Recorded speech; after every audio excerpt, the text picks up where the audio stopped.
السلام علیکم۔ اردو گرامر کے سلسلے کی دوسری ویڈیو کے ساتھ حاضر ہیں، جس میں آج کے ٹاپک کو نہایت سادہ، مختصر اور آسان الفاظ میں اس طرح بیان کیا گیا ہے کہ اب اس کو سمجھنے اور ذہن نشین کرنے میں کوئی دقت نہ ہوگی۔ ہمارا آج کا ٹاپک ہے متشابہ الفاظ۔ ایسے الفاظ جن کے معنی تو مختلف ہوں لیکن آواز یا شکل و صورت کے لحاظ سے وہ ایک جیسے سملر ہوں، متشابہ الفاظ کہلاتے ہیں۔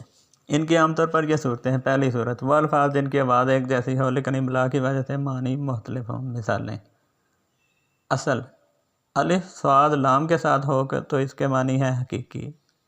اصل عین سین لام کے ساتھ ہو تو اس کے معنی ہے شہد۔ زن زے کے ساتھ ہو تو اس کے معنی ہے عورت۔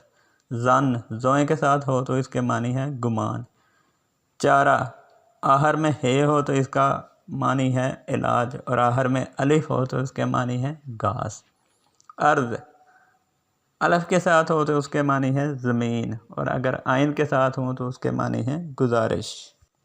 دوسری صورت، وہ الفاظ جن کا املا ایک جیسا ہو لیکن اعراب کی وجہ سے معنی مختلف ہوں۔ مثالیں: در زبر کے ساتھ تو اس کے معنی ہے دروازہ۔ در دال کی پیش کے ساتھ اس کے معنی ہے موتی۔ علم عین کی زیر کے ساتھ اس کے معنی ہے جاننا۔ علم عین اور لام کی زبر کے ساتھ اس کے معنی ہے جھنڈا۔